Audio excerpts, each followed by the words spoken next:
Remember those dinners served on America's home front during World War II, when every bite showed grit and pride?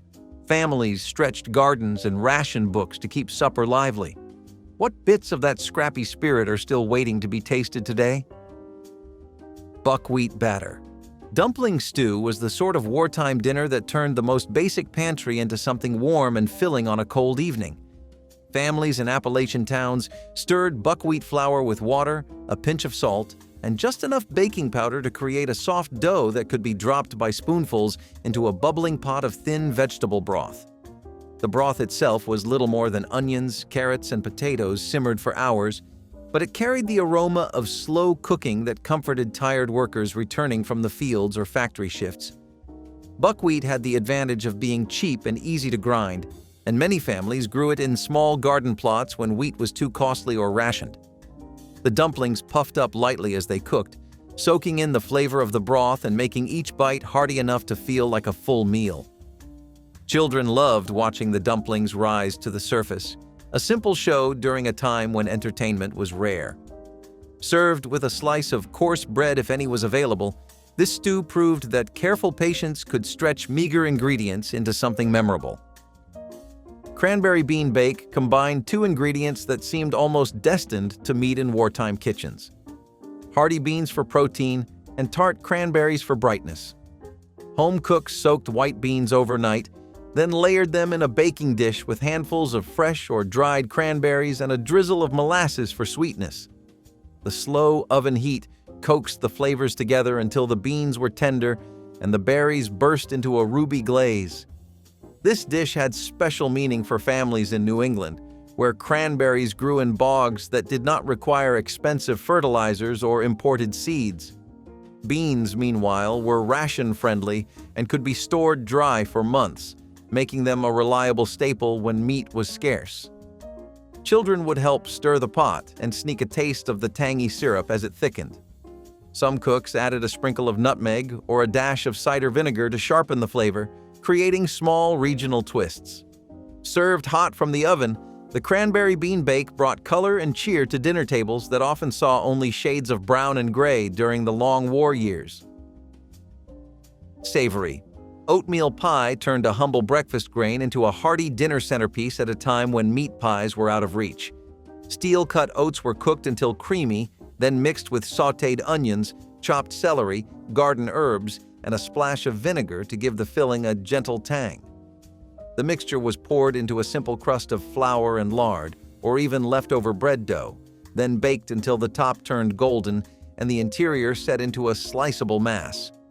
Housewives valued the dish because oats were cheap, widely available, and loaded with fiber, helping stretch small rations into meals that kept families full.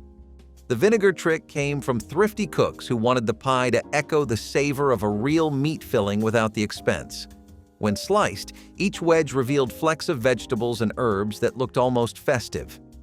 Served with a ladle of thin gravy or a spoonful of mustard, savory oatmeal pie demonstrated the kind of everyday creativity that allowed wartime households to stay nourished and satisfied. It was proof that resourceful cooks could turn porridge into dinner. Ginger-spiced carrot fritters were a lively surprise on dinner plates otherwise filled with muted wartime flavors. Grated carrots mixed with flour, a little powdered milk, and chopped preserved ginger formed a bright orange batter that sizzled in the skillet. Families grated every last carrot from their victory gardens, knowing the vegetable provided both color and much-needed vitamins. Preserved ginger added a warmth that made the fritters taste far more indulgent than the ingredients suggested. Mothers loved them because they cooked quickly and used almost no precious fats when fried in a thin layer of reused drippings. Children loved them because the sweet spice cut through the earthy carrot flavor and made vegetables exciting. Some home cooks sprinkled a bit of sugar on top for a faint candy-like crust, while others served the fritters beside a simple cabbage salad for balance. In many communities, these fritters became a Sunday treat, a small reminder that even in the midst of rationing, there was room for a touch of playful flavor and cheerful color on the family table. Turnip-top greens and grits gave wartime families a way to savor every part of a plant while turning a southern staple into a sustaining evening meal. Farmers and gardeners gathered the leafy tops of turnips, washed them carefully, and sautéed them with onions and a small cube of bacon fat saved from previous meals. The greens softened into a deep, savory tangle that tasted rich despite the modest ingredients. These were spooned generously over steaming stone-ground grits, a grain that was plentiful in the South and not heavily rationed. The combination delivered vitamins, minerals, and enough hearty texture to feed a hungry family after a long day of fieldwork or factory shifts. Neighbors often traded turnip tops for cornmeal, ensuring that nothing from the garden went to waste. Children would mix everything together, turning the bowl into a creamy green swirl that was as comforting as it was filling. This dish was a celebration of thrift and community spirit, proving that frugality could produce a meal every bit as satisfying as those served before the war. Hominy and celery casserole represented the quiet ingenuity of Midwestern home cooks who stretched regional crops into hearty suppers. Hominy, made from dried corn kernels soaked until swollen and soft, provided bulk and a mild sweetness that paired beautifully with the gentle crunch of celery. Housewives stirred the hominy into a simple white sauce made from evaporated milk and a touch of flour, seasoned it with black pepper, and folded in finely chopped celery before baking it under a light layer of breadcrumbs. The dish emerged bubbling and fragrant, ready to be scooped onto plates alongside whatever garden vegetables were in season. Its appeal lay in how accessible the ingredients were, since corn was grown in abundance and celery was easy to keep crisp in an icebox. The casserole kept well for leftovers and reheated nicely, a valuable trait in an era when nothing was wasted. Families across small towns enjoyed this comforting meal while listening to radio reports of the war, finding steadiness in a recipe that never failed to satisfy or fill a hungry household. Maple mustard rabbit legs were a rural New England classic that carried the wild flavors of the forest straight to the dinner table. Hunters snared or shot rabbits in nearby woods, bringing home a lean protein that required no ration coupons. Cooks brushed the legs with a mixture of maple syrup from local sugar shacks and sharp ground mustard, then slow roasted them until the glaze caramelized. The sweet and tangy combination filled farmhouses with a mouth-watering aroma that promised a feast even when the rest of the meal was simple boiled potatoes and foraged greens. Because rabbit multiplied quickly, it became a dependable source of meat for families who could not rely on scarce beef or pork. Children often helped gather twigs for the wood stove while the meat roasted, turning dinner into a family project. The final dish tasted luxurious despite its humble origin, a reminder that nature provided generous gifts even in the hardest years. Maple mustard rabbit legs offered both nourishment and the quiet satisfaction of self-reliance when the nation was focused on sacrifice. Corn, husk, tamale pie blended Mexican-American tradition with the frugality of wartime home cooking. Cooks lined a deep pan with softened corn husks, pressing in a crust made from cornmeal mixed with lard or bacon drippings. A filling of pinto beans, diced garden vegetables, and whatever scraps of meat could be spared was poured inside before another layer of cornmeal sealed the dish. The pie baked until the crust became golden and fragrant, while the husks imparted a gentle earthiness. This dinner traveled from the Southwest to kitchens across the country, thanks to traveling families and wartime recipe exchanges. It was hearty enough to feed several mouths and required no ration stamps for exotic ingredients. Children loved peeling away the husks to find the steaming filling inside, turning the meal into a small event. The corn husk tamale pie stood as a testament to how immigrant food traditions enriched American tables, even during a time when every household was forced to stretch every grain and vegetable to its fullest potential. Kale and apple skillet supper delivered a surprising mix of sweet and savory flavors that brightened the monotony of wartime dinners. Garden kale, tough and resilient, thrived even in poor soil and cold weather, making it a dependable crop for victory gardeners. Cooks sliced tart apples and onions thin, then tossed them with the kale in a cast-iron skillet, adding a splash of cider vinegar and a spoonful of saved drippings. The apples softened and released their juices while the kale wilted into tender ribbons, creating a dish that was at once hearty and refreshing. Families valued the balance of vitamins and natural sweetness, especially when rationed sugar was scarce. The aroma of warm apples and greens gave small kitchens an inviting scent that promised comfort after long days of work or worry. This one-pan supper required little fuel and almost no cleanup, another victory when every resource mattered. It was a quiet yet delicious example of how simple local ingredients could create unexpected joy on the home front. Baked peanut loaf with tomato glaze turned a humble pantry staple into a protein-rich dinner centerpiece. Ground peanuts, crushed into a coarse meal, were mixed with breadcrumbs, chopped onions, and a little powdered milk before being packed into a loaf pan. A thin glaze of tomato sauce spiked with cider vinegar was brushed over the top, then the loaf baked until firm and aromatic. Peanuts were inexpensive and widely available, offering vital protein when meat was scarce or ration stamps were gone. The nutty aroma filled the house as the loaf cooked, and families sliced it thick to serve with mashed potatoes or a handful of garden greens. Children often helped grind the peanuts with hand cranks, turning dinner preparation into an interactive chore. The sweet tang of the tomato glaze balanced the earthy flavor, making the dish surprisingly satisfying even for those accustomed to beef roasts. Baked peanut loaf proved that creativity and resourcefulness could turn an everyday snack into a memorable wartime meal that kept everyone at the table full and content. Parsnip and potato pancake stack made clever use of two vegetables that thrived even in thin soil and cold weather, allowing families to stretch rations without feeling deprived. Victory gardeners dug up parsnips late into the fall, their sweet, earthy flavor perfect for pairing with the dependable potato. Both were boiled until soft, mashed together with a splash of evaporated milk, and shaped into thick cakes before hitting a hot cast iron griddle. The cakes browned slowly, forming a crisp golden crust, while the inside stayed fluffy and moist.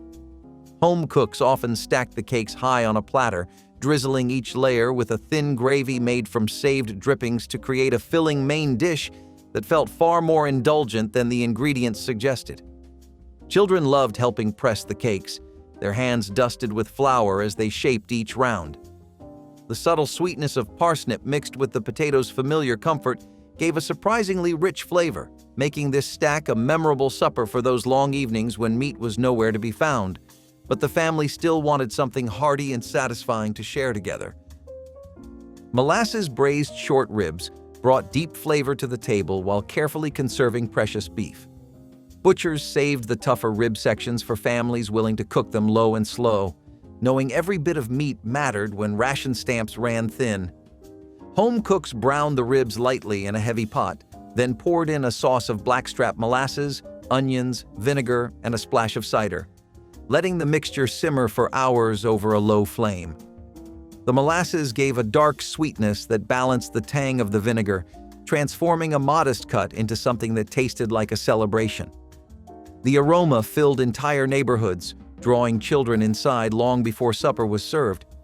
Any leftover sauce was spooned over boiled potatoes or a wedge of coarse bread so that nothing was wasted.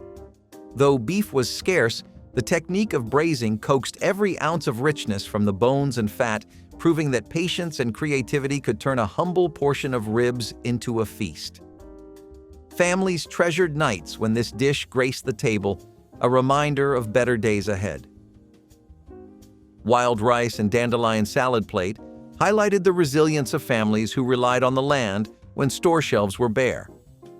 Foragers collected dandelion greens from empty lots and country lanes, washing the leaves carefully to remove grit. Meanwhile, wild rice harvested from lakes and marshes cooked slowly until the grains opened with a nutty aroma. The two were combined with diced onions, a drizzle of homemade vinegar, and a splash of vegetable oil saved from previous meals. This cold supper dish required no ration coupons and celebrated ingredients that grew freely without cost. Children helped gather the greens, turning a simple walk into an adventure that rewarded them with supper at the end. The chewy rice contrasted with the slight bitterness of dandelion, making each bite bright and filling. In a time when meat was rare and fresh produce unpredictable, this salad offered vital vitamins and a sense of connection to the earth.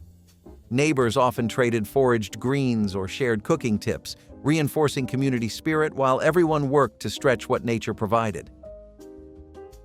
Rye noodle mushroom.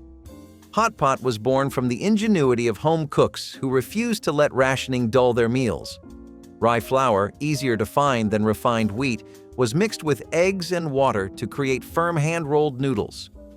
These noodles were simmered in a fragrant broth made from mushrooms, onions, and garlic cloves browned in a little saved fat. Mushrooms, often foraged from wooded areas or grown in damp cellars, lent a deep earthy taste that mimicked the richness of meat. The hot pot bubbled on the stove for hours, filling small kitchens with a comforting aroma that felt luxurious despite the humble ingredients. Families sat close, ladling steaming bowls of noodle soup that warmed bodies after long days of factory work or gardening. Each bite combined the hearty chew of rye noodles with the savory flavor of mushrooms, proving that even the simplest resources could yield remarkable flavor. Leftovers reheated beautifully, making it a practical dish for families needing several meals from one cooking session and a welcome treat on cold wartime nights. Baked lima bean croquettes offered a clever answer to the challenge of finding affordable protein. Lima beans were soaked overnight, then mashed with onions, breadcrumbs, and a touch of mustard before being shaped into small patties. These were baked until the edges turned crisp and the centers remained soft and creamy. Wartime cookbooks praised the dish for using beans that stored well and required no ration coupons. The croquettes were often served with a light tomato sauce or a drizzle of brown gravy made from saved drippings to add richness.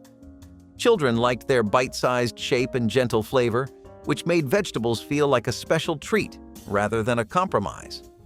Families appreciated how the recipe stretched a single pound of beans into enough food to feed several people, turning a humble legume into the centerpiece of supper. Baked lima bean croquettes captured the frugal creativity of Homefront kitchens, demonstrating that careful seasoning and a hot oven could transform everyday ingredients into something memorable, sustaining both body and spirit through the difficult war years when meat was scarce.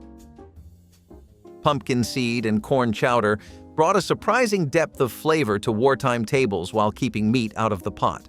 Roasted pumpkin seeds were ground to a fine powder and stirred into a bubbling mix of sweet corn kernels, diced onions, and warm milk, thickening the chowder naturally and adding valuable protein. Victory gardens provided the corn, while pumpkin seeds were saved from autumn harvests that might otherwise have gone to waste. The soup simmered gently, releasing a nutty aroma that signaled dinner to every corner of the house. Families gathered around steaming bowls, the rich taste of toasted seeds giving the meal a satisfying body that needed no meat. Some cooks added a pinch of dried chili for heat or a spoon of honey for sweetness, each household adding its own small twist. Leftovers kept well and could be thinned with water for another day's lunch, making the dish as practical as it was nourishing. Pumpkin seed and corn chowder proved that thrift and comfort could coexist, feeding families with creativity and the quiet pleasure of warm food. Pickled beet and potato galette turned simple root vegetables into a vibrant centerpiece that brightened even the grayest wartime evening. Thin pastry dough, rolled from rationed flour and a small amount of lard, formed the crisp base. Cooked diced potatoes were layered across it, followed by slices of home-pickled beets whose ruby color glowed as they baked. The vegetables were seasoned with a drizzle of vinegar and a sprinkle of garden herbs, creating a balance of sweetness and tang that surprised first-time tasters. This galette made perfect use of Victory Garden harvests and the old-fashioned art of pickling, which kept vegetables edible through long winters when markets held little fresh produce. Children were captivated by the vivid color that stained their fingers as they helped arrange the layers. Served warm, it provided hearty comfort without any precious meat or cheese. Each slice carried the taste of careful planning and the satisfaction of making something beautiful from the simplest ingredients available in a time when every meal told a story of perseverance and pride. Savory apple. Onion cobbler offered a fragrant mix of sweet and sharp flavors that filled wartime kitchens with unexpected richness. Tart apples were sliced thin and tossed with caramelized onions, then spread in a deep skillet where their juices mingled into a golden glaze. On top went a quick biscuit dough made from flour, a pinch of baking powder, and a splash of milk or water rolled just thick enough to cover the filling. As it baked, The biscuit crust puffed slightly, soaking up the apple-onion mixture and turning golden brown. This cobbler required no expensive meat, yet delivered a sense of indulgence with every spoonful. Families often served it as a main course on cool evenings when gardens offered little beyond root vegetables. The natural sweetness of apple softened the bite of onion, creating a harmony that felt almost luxurious. Neighbors swapped tips on which apples worked best and how to keep the crust tender, keeping the recipe alive across small towns. Savory apple-onion cobbler proved that creativity could transform limited supplies into true comfort food. Seaweed and potato cakes provided coastal families with an inexpensive source of iodine and a taste of the sea during rationing. Dried seaweed, gathered from rocky shores and rinsed of salt, was chopped finely and mixed with mashed potatoes and a little flour to bind the mixture. Small patties were formed and pan-fried in a thin layer of saved drippings until crisp on the outside and soft within. The ocean scent mingled with the earthy aroma of potatoes, creating a unique flavor that reminded diners of distant travels, even as the war kept them close to home. Children helped collect the seaweed, turning foraging into a seaside adventure. These cakes were served alongside simple greens or a thin fish broth when available, offering a surprisingly nutritious dinner that cost almost nothing. They demonstrated how coastal communities made the most of local resources, using knowledge passed down through generations to stay healthy and full. Seaweed and potato cakes captured the ingenuity and resilience of people who looked to the tides when store shelves were empty. Soy grits breakfast for dinner. Bake reflected government efforts to promote soy as an American superfood during the war years. Soy grits, an early processed form of the bean, were cooked in water until tender, then baked with beaten eggs, sautéed onions, and a splash of milk to create a protein-packed casserole. This dish blurred the line between breakfast and supper, offering hearty nutrition at any hour. Wartime pamphlets praised soy for its ability to replace meat, and families embraced the novelty as both patriotic and practical. The bake emerged from the oven puffed and golden, with a nutty aroma that hinted at its soybean base. Children often ate it with a drizzle of syrup or a spoonful of garden relish, while adults favored a dusting of black pepper for a savory touch.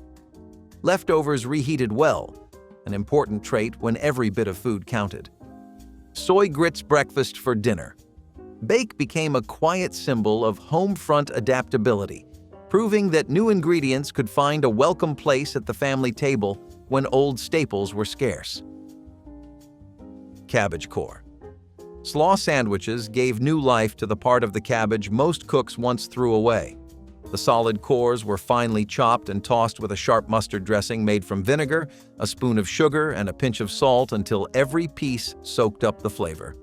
Thick slices of homemade bread were toasted on a hot griddle, then loaded with the tangy slaw for a warm, crunchy bite that needed no meat at all. Families appreciated how the recipe turned scraps into a full supper that tasted far better than plain boiled cabbage. Children enjoyed the crisp texture and the faint sweetness hiding behind the mustard heat. Neighbors traded extra mustard seeds and vinegar tips to keep the dish lively. Served with a simple side of garden pickles, these sandwiches showed wartime thrift at its smartest and most satisfying. Sunflower seed cutlets transformed a humble seed into a protein-rich dinner that fit perfectly with ration book limits. Whole sunflower seeds were dried, ground with a hand mill, and combined with stale breadcrumbs, chopped onions, and a splash of milk to form a hearty dough. Patties were shaped by hand and fried in a thin layer of reused bacon fat until crisp and golden outside and moist inside. The warm, nutty flavor was unique, neither like meat nor beans, yet filling enough to satisfy a family after a long day of work or gardening. Farmers who grew sunflowers for oil kept the seeds for their kitchens, ensuring a steady local supply even when store shelves were empty. Served with a spoon of homemade gravy or a ladle of thin tomato sauce, these cutlets proved that creativity and patience could turn inexpensive ingredients into a memorable main course. Peach vinegar glazed chicken necks turned one of the least expensive poultry parts into a dish that tasted like a holiday roast. Frugal cooks simmered cleaned chicken necks slowly in a mixture of homemade peach vinegar, a little brown sugar, and a handful of garden herbs until the meat grew tender and the sauce thickened to a glossy glaze. The natural sweetness of peaches balanced the sharp vinegar, creating a flavor far richer than its simple components. Children waited eagerly as the fragrant steam filled the kitchen, proof that something special was on the stove even without prized cuts like thighs or breasts. Farmers often used windfall fruit to make the vinegar, wasting nothing and stretching every harvest. Served over boiled rice or thick slices of toasted bread, the dish brought comfort and celebration to wartime tables that rarely saw luxury. Black-eyed pea spoon bread offered a soft, custard-like cornbread that doubled as a hearty main dish. Cooked black-eyed peas were folded into a batter of cornmeal, eggs, and warm milk before baking in a heavy cast-iron skillet until puffed and golden. The peas added earthy flavor and extra protein, turning a simple southern side into a meal that could feed a hungry household. Victory Gardens supplied the peas, while cornmeal remained one of the most reliable grains during rationing. Families sliced big spoonfuls right from the pan, the texture somewhere between cornbread and pudding. Topped with a dab of butter or a drizzle of sorghum syrup when available, it felt indulgent without costing precious ration stamps. Children loved the light, airy interior and crisp edges, and leftovers reheated easily for breakfast the next day. It was the kind of practical comfort that defined homefront cooking. Mustard greens and sweet potato hash brought together two dependable crops of the wartime South in one sizzling skillet. Gardeners harvested peppery mustard greens while digging sweet potatoes that stored well through winter. Both were diced and fried together in a small amount of bacon fat, or reused drippings until the greens wilted and the potatoes caramelized at the edges. The combination balanced earthy sweetness with a gentle bitter bite, creating a dish that was filling and vitamin-rich. Families often served it with a slice of cornbread to soak up the flavorful pan juices. Because both vegetables grew easily in Victory Gardens, this hash became a frequent dinner choice when meat or dairy were scarce. Children who resisted plain greens found them more appealing mixed with sweet potatoes. The aroma of onions and sizzling fat filled small kitchens, reminding everyone that simple ingredients could still taste exciting and nourishing. Acorn flour. Flatbreads carried the resourcefulness of foraging straight onto the dinner table. Families collected fallen acorns, soaked them to remove bitterness, and ground the dried kernels into a coarse meal. This was mixed with a little wheat flour, salt, and warm water to form a pliable dough that cooked quickly on a hot griddle. The result was a warm, nutty flatbread with a faint sweetness that paired well with soups or beans. Because acorns required no ration coupons and were free to gather, the bread became a favorite in rural areas where wheat was scarce or expensive. Children helped shell the acorns, turning the long preparation into a family activity that ended with a fragrant reward. These flatbreads stored well and could be reheated over the fire, making them practical for busy households. They showed how tradition and nature together could keep wartime families well-fed without a single trip to the store. Celery root and apple scallop layered two humble ingredients into a surprisingly elegant dish. Thin slices of celery root, also called celeriac, were alternated with tart apple slices in a shallow baking dish. A light milk sauce made from evaporated milk and a touch of flour was poured over the layers before everything baked until tender and lightly browned. The result combined the earthy savor of the root with the gentle sweetness of apple, creating a balanced flavor that felt far richer than the ingredients suggested. Victory gardeners liked the recipe because both apples and celeriac stored well for months, providing fresh flavor long after harvest. Served warm, the scallop made an excellent side, or even a meatless main course when paired with crusty bread. Families valued the comfort it provided on cool evenings, a reminder that frugality could still produce a dish worthy of pride and tradition. Wartime pickle and cheese pie turned bits of leftover dairy and homemade pickles into a satisfying supper. Cooked like a quiche without fancy cream, it started with a simple crust of flour and lard. Chopped pickles added tang and moisture, while small scraps of rationed cheese melted into a creamy filling bound by beaten eggs. The pie baked until golden, releasing a sharp, savory aroma that filled even the draftiest kitchen. because cheese was precious. Every crumb found a place in this recipe, and the pickles stretched the filling to feed more mouths. Families served wedges with a side of garden greens, enjoying a meal that tasted festive despite its thrift. Children often picked out the pickle pieces first, loving the burst of flavor in each bite. This pie captured the spirit of making something delightful from odds and ends. Red lentil and barley loaf gave wartime families a hearty, sliceable main course without needing ration stamps for meat. Cooked red lentils were mixed with boiled pearl barley, chopped onions, and a spoon of sage before being pressed into a loaf pan and baked until firm. The mild, nutty taste and dense texture made it satisfying on its own, but many cooks topped it with a thin tomato gravy for extra moisture. Both lentils and barley were inexpensive and stored well, perfect for pantries that had to last through uncertain months. Slices held together nicely, so leftovers made excellent sandwiches the next day. Children enjoyed the gentle flavor and soft bite, especially when paired with mashed potatoes or a crisp salad from the Victory Garden. This loaf demonstrated how protein-rich grains and legumes could completely replace meat while still providing a warm and comforting dinner that kept spirits high. Molasses glazed kohlrabi medley brought a hint of sweetness to the hearty vegetables that filled many wartime gardens. Home cooks peeled kohlrabi bulbs and chopped them with carrots before roasting everything in a shallow pan. A light brush of blackstrap molasses caramelized as the vegetables browned, coating each piece in a shiny glaze. The natural sweetness of carrots mixed with the mild cabbage flavor of kohlrabi to create a side dish that felt almost luxurious. Families valued the recipe for its simplicity and for the way it turned everyday produce into something special without needing meat or butter. Children loved the glossy look and gentle sweetness, often reaching for second helpings. Served hot beside a slice of bread or a scoop of beans, this medley brightened dinner plates and moods alike. It reminded everyone that careful seasoning and a warm oven could elevate even the humblest harvest. What germ was one of the best parts of the entire kernel of wheat in general? It was that embryo that was loaded with all kinds of nutrients, and neither the people nor the government was going to miss that opportunity. They popularized it as one of the most highly nutritional foods you could get your hands on during the war, especially because of it being a source of rare vitamins like E. Wartime usage meant that there was an extreme amount of use for germ. But how were people using it? Well, lots of wartime recipes that would instead call for flour, or carbs like bread, would instead use wheat germ. Lots of people managed to make enough granola to run around one household at least with a good supply of wheat germ. It also helped lots of people bake things they otherwise couldn't.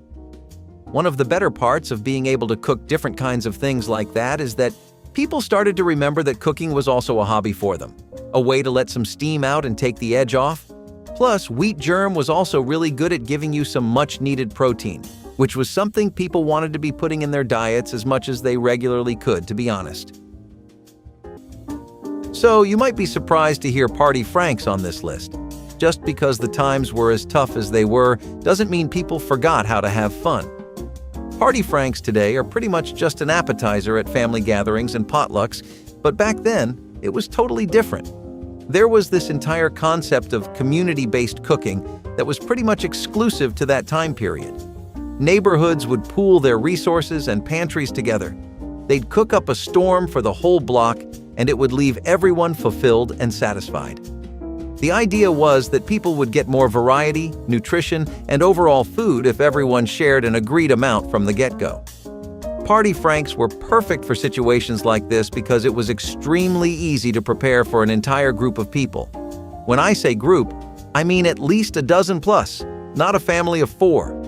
You'd have pigs in a blanket with sausages wrapped in leftover dough, or you'd have them sliced into tiny bits and added to stews, soups, and sometimes even sandwiches. It was a little way to add some flavor and style to otherwise pretty plain meals. There is nothing like taking advantage of nature's bounty with sweet dishes like apple brown betties, and if the subject is how a pie can put you in the right mood, then it is criminal not to talk about these. Usually made with apples or pears, berries, and other seasonal common fruit, the fruit would be baked, and layers of sweetened crumbs would hold it all together. The dish was the textbook definition of comfort food, and it screamed grandma's cooking in a time where many people did not know if they would see their family again. Lots of folks were suffering from malnutrition and hunger, but pies like this, which are easy to make with natural ingredients, were a blessing. Apple brown betties are not as widely consumed today as they were during the World War, but back in the day, people found solace in the dessert they could make with whatever little they had. The recipe is commendable and might taste weird to us today because of our modern tastes. Evaporated apples came to the rescue when the orchard was empty and fresh fruit was a distant memory. These dried slices were a Depression-era treasure, lightweight, shelf-stable, and could take a plain dish and make it special. During the cold months, fresh produce was scarce, and a jar of evaporated apples was worth its weight in gold. Evaporated apples could be rehydrated in water and turned into pies, crisps, or cobblers, bringing the essence of autumn to winter tables. In addition, they were also a sweet addition to oatmeal, pancakes, or even savory stews. Evaporated apples were different from canned fruits. They didn't need sugar or preservatives and were an affordable and natural choice for frugal families. The resourcefulness of the drying process itself was a testimony. Apples were often sliced thinly, and families would place them out in the sun or hang them on strings to air dry. Even bumper crops didn't go to waste with this low-tech method. The flesh and the core of every apple were used. Dried apples are today a popular snack, but during the Great Depression, they were a symbol of ingenuity. Canned luncheon meat was like Spam's less famous but more generic cousin during the post-war days. It was another affordable protein source that was readily available everywhere. It was used in sandwiches, salads, or simply eaten on its own when no other resource was around. It was also a good choice for big households when wallets were too tight back in the day. It was an instant hit in the States and made its way to other parts of the world before it became a pantry staple in Europe too. I mean, what's not to love about a cheap, easy-to-make meat option that's easy to store and prepare? But let's be honest, it's probably best left in the can. Unless you're a fan of processed meat flavor, I know I'm not. Speaking of good replacements, canned chicory roots were a really good substitute for sweet coffee. Since the lack of sugar meant that most people focused on preserving their sugar rather than spending it on tea for its herbal pros or the benefits of caffeine, and because most people wanted to sleep the days away, people stopped drinking it as much. Plus, disruptions in the global and domestic supply of coffee thanks to the war made sure that there was ample enough room in people's everyday lives for canned chicory roots. Coffee was still a big part of daily life for lots of Americans. Don't get me wrong. It was just as necessary as anything else, but people just couldn't be wasting their sugar on it. They still needed it in some shape or form, though, and the rations on coffee put in place by the government weren't helpful. Between the 30s and 40s, coffee's price went up badly too. Combined with the sugar, it just meant that it was too expensive of a cost to make a cup of joe. Canned chicory roots were able to take advantage of this by almost perfectly imitating the feeling of coffee, being a local substitute, and being pretty inexpensive. Scrambled eggs had a massive makeover during the World War. It was a lot more common to add chopped parsley and chives to them rather than bacon and hash browns. Rationing efforts meant that a lot of basic ingredients were amiss, not just meat. While people were fighting over scraps of bacon, the sudden egg shortage really took them by surprise. Eggs were a pretty common breakfast, which I think is true of anywhere in the world. They were also a wonderful source of protein, so I'm sure you can figure out why the government wanted all the eggs to themselves. Dried, powdered eggs supplemented with water were used instead. You'd use the water and whisk them until they'd reach something that still resembled the texture of a fresh egg. Then, if you could afford to, you'd use some powdered milk to further make it resemble your typical plate of scrambled eggs. That raised another concern, which was, well, the powdered eggs are running out too fast. The solution people came up with at that point was to use fillers like vegetables, the parsley and chives, to fatten the egg up a bit. Make it a bit more substantial, you know? I have to say, I think they did a pretty clean job with it. One of the highest causes of malnutrition and all the other issues that can come with it is a massive lack of fat, and wartime drippings were a great way to get around that big problem. Rations would often not last until the end of the week, and dinners would get bland, boring, and uninspired. So people started collecting bacon drippings and reusing them, adding them to potato-based dishes or loaves to make their dinners a bit yummier. It was not too hard to make, and it really let you use every aspect of a bacon strip, so we can see why people took to this so well. I never knew fat could be the unsung hero of the Great Depression. Sweet, the solid white fat from the loins or kidneys of sheep and cows, was much more than a pantry staple. It was a survival tool. Sweat was once prized for its versatility, being used in cooking, baking, and even non-food uses such as making candles and soap. When resources were scarce and people had to make the most of every morsel, it was the original all-in-one solution. Sweat was a game-changer in the kitchen. It gave the dishes of meat pies, puddings, and dumplings richness, which helped to make them hearty enough to stretch a meal for an entire family. During the colder months, when energy reserves were important, its high-calorie content made it essential. Suet wasn't just for savory dishes either, with recipes like suet pudding turning this otherwise savory staple into a sweet one. In addition to its utility, suet was available. It was often considered a byproduct by butchers and sold cheaply, so even the most cash-strapped families could afford it. It was also easy to render and store and kept for months when properly handled. Suet has pretty much disappeared from modern kitchens, but it occasionally makes an appearance in traditional recipes. It was more than just fat to those who lived through the Great Depression. It was a lifeline in lard's clothing. While we're on the topic of ham, this next dish added a fruity twist to it. Yep, we're talking about ham and banana hollandaise. Sweet banana, salty ham, and rich, creamy hollandaise sauce. Some might call it adventurous, others might call it a crime against food. This dish made a lot of buzz in the 1970s, and bananas have never appeared more out of their element ever since. It was featured in McCall's Great American Recipe Card collection in 1973 and took the world by storm due to its uniqueness. The hollandaise was a creamy sauce, first born in France and was originally known as sauce Isigny, named after a small town in Normandy, famous for its butter and cream.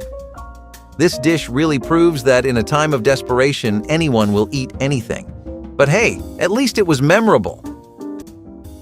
Canned coconut milk was also really one of the best kinds of things you could ever get.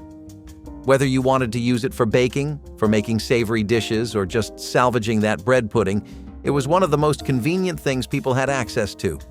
Canned coconut milk was also a side effect of all the different kinds of trade opportunities that were opening up for America, thanks to their new prospects with the Pacific at the time. You know, despite what the war period would have you believe, loving thy neighbor is still the best way to live. Also, canned coconut milk was a fantastic alternative to the use of dairy, which was something people were really desperately trying to avoid. Along with germ and turnips, it made up the bulk of the basic kinds of things people were eating throughout this rough period. Canned coconut milk was also a part of the larger efforts of the government to keep nutrition somewhat manageable throughout this time. The back-to-back effects of the recession and the Dust Bowl on top of the Second World War, people were really struggling badly to keep up with their health in this time. Coconut milk was something you could literally prepare on an open fire too, which meant that it was really manageable for everyone to handle. You wanted things that required the least amount of kitchen appliances possible during a time like this. It meant that it was a lot more applicable to the places that were struck the hardest by everything going on in the country at the time of the 1930s. You'll see a lot of main ingredients being replaced with affordable and convenient substitutes here. It was just how you did things back then. People weren't exactly living the picture of fine dining back then. Scalloped potatoes and chopped picnic casseroles were recipes that really stuck true to that entire concept. So scalloped potatoes have been a favorite all over the States, and that only became more true during the war, but what about those casseroles? Well, normally this is just what you would call a leftover casserole. That's literally what it was, since a lot of people just used the recipe as a way to get rid of leftovers, which is also why it didn't see a lot of use back when things were okay. Skip to the 40s though, and you'll see nothing but praise for this dish. The concept here is a dish that's ready to eat right out of the fridge. Stale bread, crackers, canned meats like Spam, bits of sausages, and anything that could count as leftovers worked. Sometimes neither the scalloped potatoes nor the casserole was substantial enough on its own to fill a family. Put two and two together, and you have the closest thing to a picnic that you could get back then.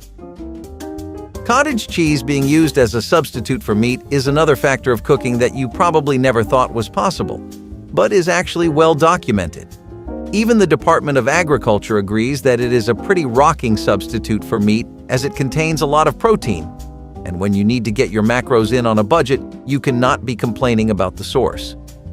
Sure, everyone would love to fulfill their battle-action protagonist fantasies of chowing down trays and trays of meat, but we only need so many grams of protein in a day to make a bulk.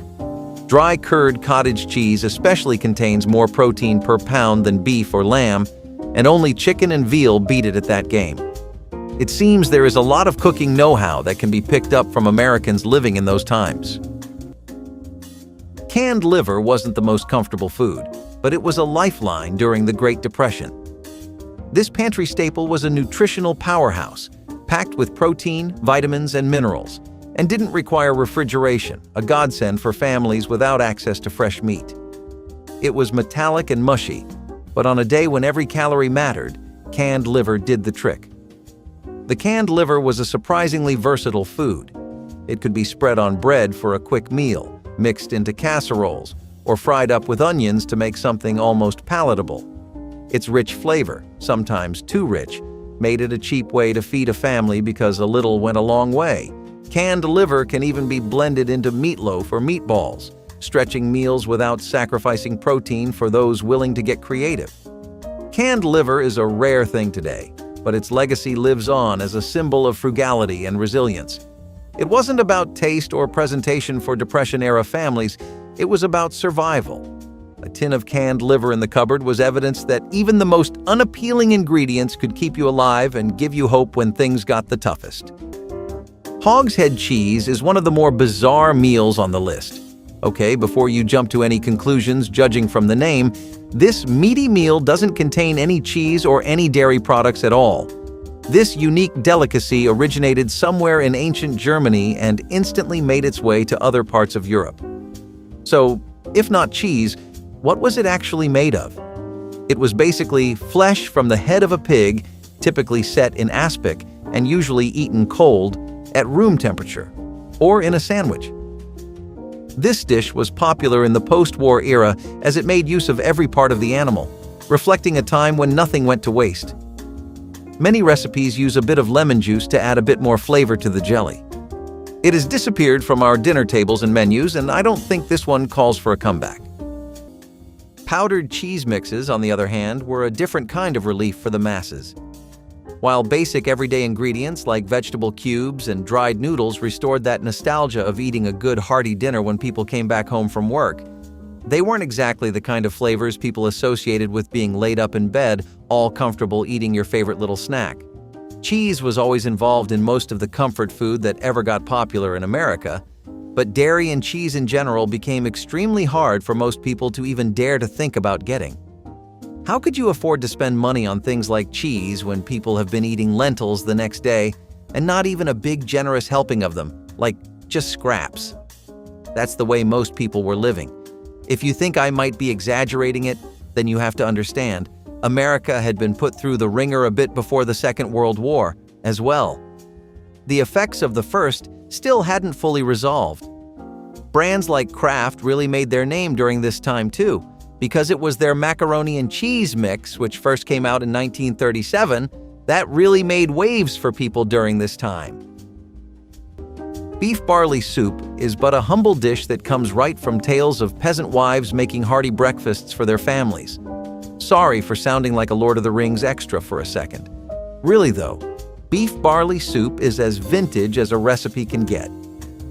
Barley itself is one of the most ancient grains we have, not just in the States, but all across the world. Again, the idea of pairing it with beef is something we took from our European buddies that immigrated to Uncle Sam's greener pastures.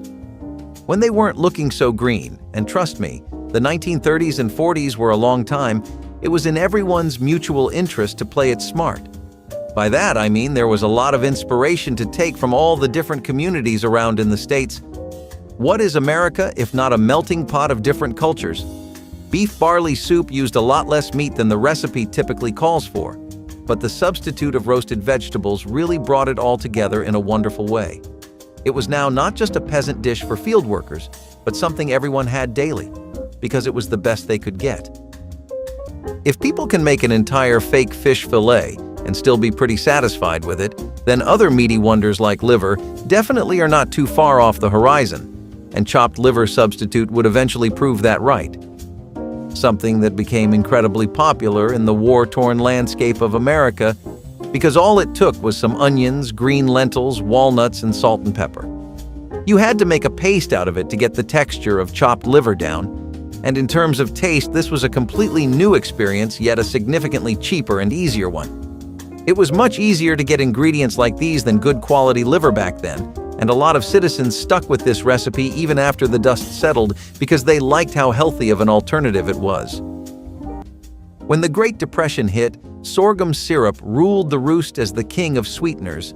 Honey maple syrup be damned. This thick, golden brown liquid was made by boiling down the juice of sorghum cane, and it was a lifeline for families trying to sweeten their lives without breaking the bank. It was affordable and versatile enough to earn a permanent place in Depression-era pantries. Sorghum syrup was not just a sweetener. It was a source of vital nutrients such as iron, calcium, and magnesium. It wasn't just tasty, it was functional, in an era when balanced meals were often a luxury. Sorghum on a biscuit, cornbread, or oatmeal could make a meager breakfast something special. It even made its way into sauces, marinades, baked goods, and even into ice cream. Sorghum syrup production was a community affair. During harvest time, people gathered in entire neighborhoods to crush sorghum stalks and boil the juice into syrup. It was labor-intensive, but it was also social, and it forged bonds even in the darkest of times. Back then, it wasn't about foodie trends, but today, sorghum syrup is experiencing a small renaissance in the culinary world. It was about survival, resourcefulness, and getting as much goodness as we could out of the land. Sorghum syrup wasn't just a treat for Depression-era families. It was a symbol of sweetness that endured in hard times. Liverwurst and onion sandwiches were once a lunchtime favorite. Liverwurst or liver sausage is a kind of sausage made from liver, so it was the perfect meal for when no part of the animal could go to waste. There were very limited meats available during the World Wars, and people had to use whatever they could find, including livers and hearts. Liverwurst was often spread thickly on rye bread and topped with thinly sliced onions. This sandwich was very popular in Europe and different parts of South America such as Argentina and Chile. I don't know about you, but the combination of iron-rich liver and pungent onion doesn't sit right with me. It was like a flavor explosion in your mouth, but not in a good way. I'm pretty sure this sandwich was invented as a punishment, but people really had to make do with whatever they could find back in the day, and this dish was just a result of that experiment. Thanks to the massive shortages of food that happened during World War II, it became a pretty normal fact of life for people to constantly live off of dehydrated vegetables. I can't begin to overstate how starved people were of basic everyday goods they used to always have the money for and, moreover, were always available in stores. The lack of both of these basic assurances of your day meant that a lot of people's daily script from 8 to 9 a.m. to 10 p.m. was completely flipped on its head. Suddenly, the question of, how am I going to feed my family, became very real. Unfortunately, while questions like that were easy to ask yourself, it was hard to come up with an answer. Dehydrated vegetables were one of the first solutions people ran towards because they were easy to grow and easy to store. But even that had a lot of issues. People who had lived their entire lives in urban centers began sprawling to whatever land they could to grow crops in an attempt to boost their rations. Naturally, they had no knowledge of it, and the country wasn't really doing the best agriculturally with all of its resources focused on the war effort. Lots of crop failure was common. Despite that, some celery, carrots, and onions saved the average American household during the war a lot more than government intervention ever did. Fish soufflé and baked potatoes were a wonderful combination, the kind of thing that just bounces off of the beach of its different parts and sides. The fish soufflé, along with a generous serving of baked potato, wasn't just delicious. It was also extremely nutritious. This was probably one of the recipes that kept up health the most throughout the whole ordeal. You might be wondering how fish was common enough for the recipe to have this kind of weight behind it. It just so happens that if you lived near a coastal city back then, you were definitely in luck, at least compared to the rest of the population. Fishing skyrocketed, not as a hobby this time, but as a necessary skill. Fish were plentiful, and most of all, they were free. They were the main source of nutrition for a lot of places. When people had no use for fish as food, they'd sell it to make some quick money and get whatever necessities they needed. Besides, it was common enough to get things like crab in the waters back then too. Mock cuisine in general really saw its heyday during the harsh times of rationing, especially with all the things that were famously eaten before times got so bad, like brain. People wanted more of their favorites, even if they had to compromise in some way, and things like mock brains would become really popular as a result. Known for being quite heavy on the seasoning and being laced with fat, they incorporated basic spices like hickory smoke, paprika, and garlic. People would typically have it with a tomato sauce if they could spare the ingredients, and it definitely scratched that itch that lots of US meat lovers were having around the nation. In the Depression era, parsnips were Depression-era gold. They sweetened hard times with their distinct, not very exciting flavor. Parsnips were unlike finicky crops. They didn't mind poor soil or cold weather. In fact, a frost made them taste better. These pale cousins of the carrot were loved for their versatility and their ability to stick around all winter, making them a must-stock for any frugal household. If you had parsnips in the pantry, you were in for something delicious, or at least filling. Parsnips were boiled, roasted, or mashed, and were a blank canvas for creative cooks. They gave soups and stews a hint of sweetness, and could even be used in place of potatoes as a pinch. In fact, they were so reliable a crop that they often ended up in desserts, contributing their natural sugars to cakes, custards, and puddings. They weren't just tasty.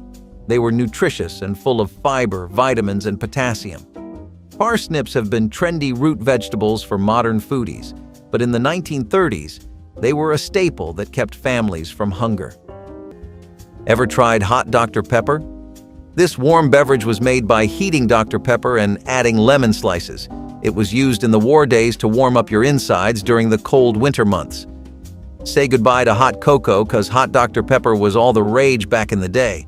It was pretty simple to make.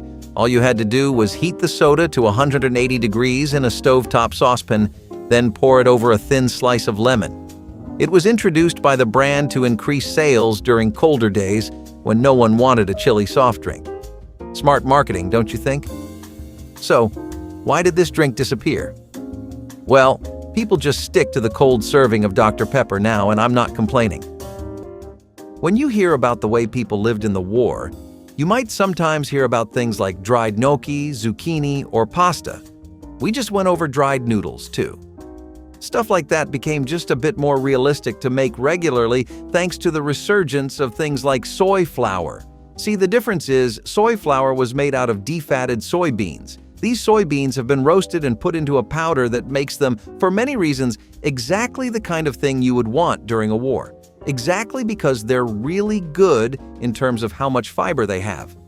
Besides just that, they also have an incredible amount of iron, calcium, and vitamins. It was exactly this kind of everyday nutrition that people were missing in their day. It was also leading to people experiencing levels of illness that they never had before.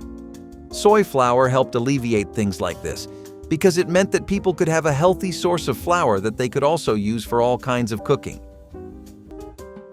Hardtack, also known as the cracker that could survive the apocalypse, was a Depression-era favorite for those wanting to stockpile something that wouldn't spoil. It was a rock-hard biscuit made of nothing but flour, water, maybe a pinch of salt. Nothing special, but dependable. Hardtack was a legacy food, one with military rations and sailor diets pedigree. It was a Depression-era hit because families could stash it in pantries without fear of spoilage. Plain, it was like gnawing on a brick. It was almost edible, but softened with soup, milk, or coffee, it became almost edible. Emphasis on almost. Hardtack was bland, But there was something charming about it. It was cheap, easy to make, and incredibly filling. It was the base for many families' meals when ingredients were scarce. It thickened stews, broken into crumbs, or was an impromptu plate when real dishware wasn't an option, left whole. Today, hardtack is more of a historical curiosity than a pantry must-have. However, during the Great Depression, this humble cracker represented resilience. It wasn't fancy or flavorful, but it kept people going when times were tough, and that's what mattered. Tell us which wartime dinner you'd cook first, give this video a like, and subscribe to taste more forgotten flavors with us.